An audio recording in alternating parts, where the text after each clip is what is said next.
Now I kind of feel like I found a niche. I could just talk about everything, like social media, high school friends. Oh, I just love stuff like that.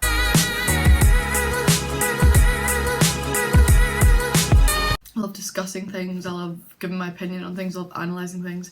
So yeah, so I got this coffee and I'm still not really full of beans like I was in the last video. So I brought another filter coffee up for after. Also, me and my family are having a barbecue tonight and I bought appetizer for it and I've literally eaten this whole pack. I basically put on my Instagram, tell me what you want to hear about, ask me any questions or anything you want me to talk about, and I got so many responses. My brother keeps making fun of me for doing these videos and it's stressing me out. Obviously these are the only people I'm surrounded by, so when he makes fun of me I feel stupid because I don't have anyone else to tell me otherwise. The first thing someone said was, which media do you think is the most toxic? What does it mean by toxic? I'm gonna search this on Google. Definition of toxic. Harmful. Most harmful social media, in my opinion, would be Instagram. It's just so quick. It captures so little of what's actually going on that I feel like it's the most toxic. Obviously what this video is relating to is comparing, it's just the easiest to compare on that. Which social media do you like best, use the most? That's two very different questions. I definitely use Instagram the most. That's what I spend most of my time on, literally doing nothing. Okay, so I think I'm going to put this in quite at the start because this is probably the question that you guys are mostly wondering. I mean, only one person asked it and it was definitely serious, and I think that you all kind of want to know the answer to this. How have you been dealing with the YouTube fame? Now, I am pretty famous, you know. How many subscribers do I have? What is it? 91. Yeah, so it is tough having so many friends and so many fans. But I've just been, you know, staying humble, just kind of keeping in touch with myself and not letting it go to my head. Anyway, now that that's out of the way, let's get into the serious questions. Since coming back onto social media, do you find it negatively affecting your mental health? So if you guys haven't watched my last video, you can go and watch it. Basically mentioning how I didn't have social media all of last year. Honestly, since I took a break from it and now have gone back to it, I kind of know more how to like not let it do that. Like for example, if something bothers me I won't look at it. It's much easier to do once you've like literally not seen it because you realise you can actually avoid it so much by not having it. But then I think taking that break made me realise that even if I have it I can avoid things I don't want to see. I get really addicted to things quite easily, so I wouldn't honestly say it is affecting my mental health negatively. I'd say it's mostly positive from the way I've been using it. I love this question. I'm going to do mostly at the start about the questions I got about not having social media. Claudine said, do you not get FOMO from not having social media? I feel like that's why I have it.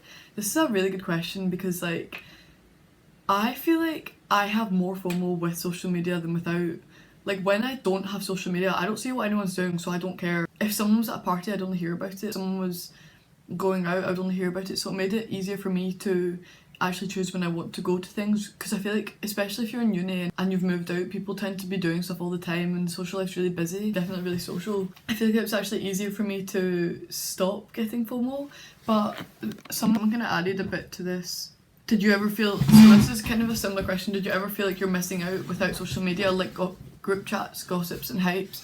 This is kind of similar, so I thought I'd answer at the same time. Honestly, in group chats, if you're my friend, you know I don't talk to them. I've never talked to them. My friends from high school can say that. I literally just don't talk in them. 1 second.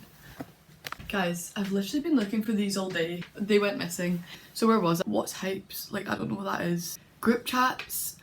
Yes. No, sorry. Group chats, no, I don't feel like I'm missing out on, but I feel like that might be something that other people definitely would. I don't speak on group chats because like texting too much gives me a headache. Group chats is actually something I definitely didn't miss. Gossip, this is quite a funny one. So I have missed out on so much gossip from not having social media, and then I'll meet up with my friends and they'll be like, do you actually live under a rock? Like, do you not know that this happened? Like friggin' Stacey cheated on Jacob, and I would literally be like, what are you on about? Like they're literally happily engaged. You definitely do miss out on gossip, like, but I feel like I would be like that even if I did even when I do have social media I miss out on gossip and I don't know what's going on. I think when you have missed out on it there's more to talk about in person, so I don't think that's really that big of an issue. I definitely do not get FOMO from not having social media. I think it's the reverse, and I was quite lucky though because obviously I moved out, so I would be living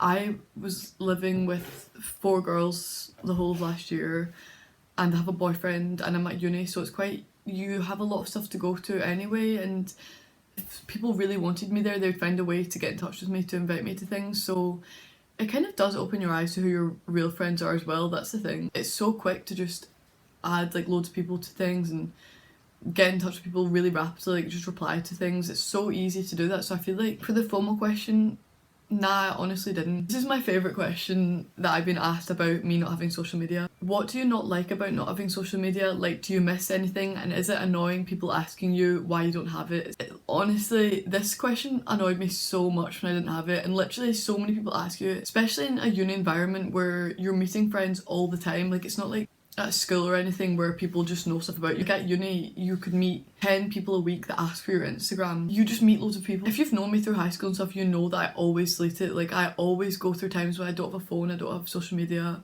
I always feel like when people ask me it, that they think I'm trying to like be like a hipster by not having it, when like it's not that I don't care about my social media and that's why I delete it. Like, it's because I care too much and that annoys me. When people ask me, I'm just like, oh, I just don't have it, unless they like were really interested, and then I tell them. But I find that question so irritating, and I always get it. The minute you say you don't have social media, the amount of times people have called me edgy, and I'm like, no, I literally just need some space for my brain. It doesn't annoy me when people ask it though. Like, I understand, like I would, and especially since like some people would be like, that's really cool, like I wish I could do that. It's just an annoying question to have to answer, because I feel like people are like, oh, you're just like trying to be cool and I'm on social media, and I'm like, no, I wish I was trying to be cool. Maya said, why do blondes have the most fun? You know, that is a really true, important question. I don't know why it is they have more fun. If there's one thing that I want to talk about with blonde hair, I feel like the majority of girls, like 80% of girls, will dye their hair blonde and they will feel like they look better with blonde hair. Even if you look worse with blonde hair, I feel like every girl will feel more confident.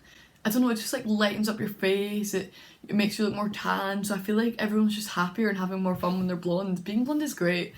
I suggest everyone should try it, like honestly.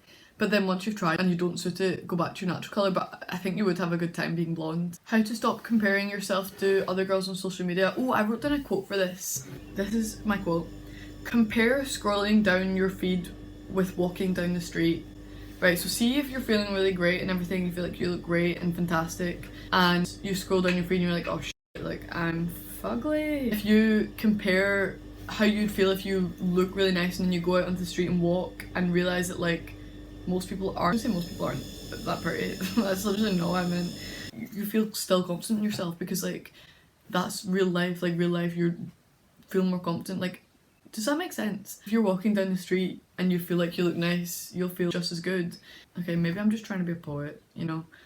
I thought it was an important point. Majority of people you see will edit their pictures, your friends probably do, you probably do, to make yourself look better and get the best angles. So the way that I deal with it is, I just don't really look at pretty people's Instagrams, like honestly, like I actually just don't. I just can't be bothered, like it's too much energy for my brain. I'd say just stop looking at them. You can unfollow them, like literally you can just unfollow people that bother you for being pretty.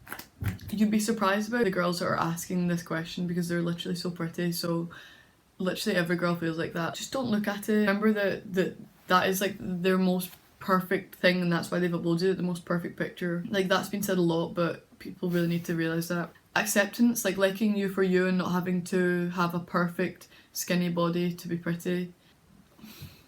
Having to accept you for you is something that's so important, and that is definitely something that takes, even without social media, it takes a lifetime to accept yourself. It's like something you have to do every day, because we're always gonna have flaws, like even if they're not physical. This is obviously talking about physical. The perfect skinny body, I definitely get affected by this, like, because I used to be really skinny in high school, and since I went to uni I've just not been. I really have a thing about being skinny and I always want to look skinny. The reason that we compare with ourselves is human. Like, we need to accept that we're always going to compare ourselves and want to be better. That is what drives us to do things. That's what drives us to be motivated. Like, we wouldn't get out of bed in the morning if we didn't kind of have a bit of competition, you know? I'm not like Charles Darwin, but evolutionarily wise, we need to compare ourselves to people. If you're looking at girls and you're like, I want their figure, firstly, obviously you need to know that that's not what they look like all the time. Like, and also, if they are looking really ripped, they probably do a lot of exercise and a lot of work to look like that.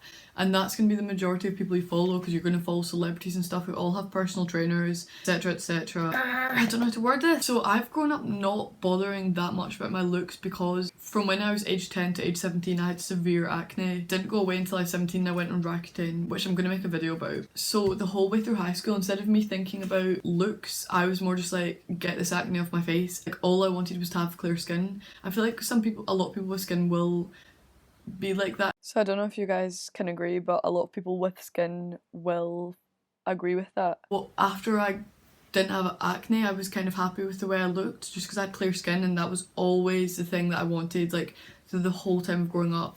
Romy said, what do you make of the whole Insta influencer world? We're at this point in the questionnaire where I don't really know where something is. Like, last time it was OnlyFans, now it's Insta influencers. I don't really know what this is. Is that someone that promotes clothes on Instagram? Is that what an Instagram influencer is? I'm gonna search it. What is an Instagram influencer? Users who have an established credibility and audience who can persuade others by virtue of their trustworthiness And authenticity.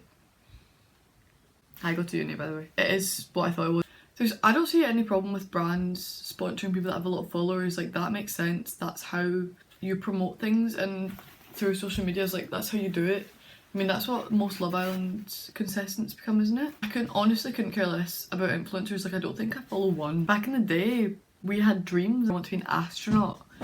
And becoming an Instagram influencer just doesn't quite equate. And I'm not saying there's any problem with it.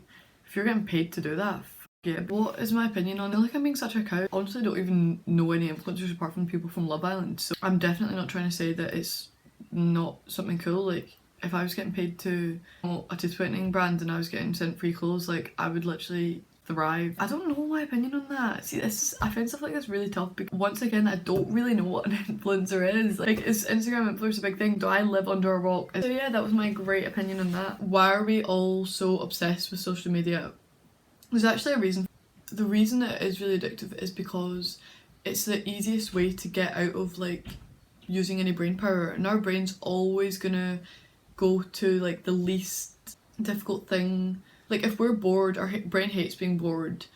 I talked about this in the last video and I feel like it kind of sounded like a joke, but it's actually true. Like, our brain hates being bored, so going on social media, like, fills that gap, which actually is unhealthy and then leads to you using it more and more. But the reason we're obsessed with it is because, for one thing, it's a way to express ourselves in places that we couldn't have before, which is a great thing, but also a really bad thing, because it can make everything seem perfect. And somebody said, do you feel pressured to look or dress a certain way because of how other people look? I definitely would say, especially in high school, I'd feel like I had to dress a certain way, because I think I always have had, like, different style from my friends. I definitely do dress in a way that other people might not like. Like, whenever I see people wearing stuff, I want to buy it even though I don't particularly like it and it's not my style. I had a few things written down just for some end notes. People of our own age who have grown up with social media, like, the ages between like the age of 13 and 23 or something, we are already struggling so much to know who we are as a person. I literally don't know who I am. I don't know what I like. I feel like it's difficult to even know. Like, I don't know much about myself as much as I'd like to think I do. We're already struggling to know who we are. This is gonna sound so dramatic again.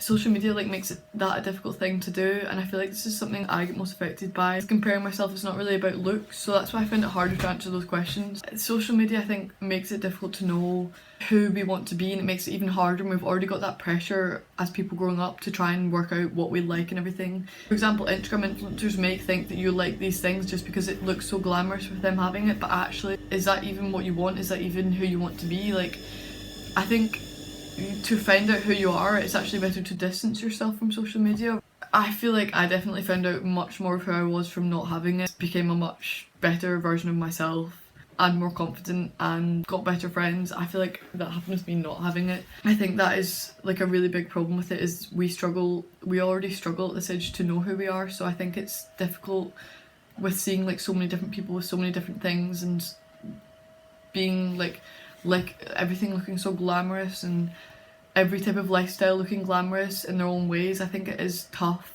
to find out who you are when you're comparing yourself with other people, and it's already difficult. This video actually used so much of my brain energy. Once again, I feel like I didn't do a good job in answering these questions. Hope you guys liked my insights anyway. I really want to do more videos like this. Like I really want to do one on toxic friends. I really want to do one on high school and stuff. If you want to see more of these videos, follow my Instagram, this is my name. And I'll put up like when I'm going to do a video like that and a suggestions thing, and you can leave what you want me to talk about. If you've not subscribed, remember to subscribe, and I swear if I get 100 subscribers I'm going to buy a camera. Thanks for the support and everything so far. Feel free, don't even feel free, please message me. I love getting messages. Bye.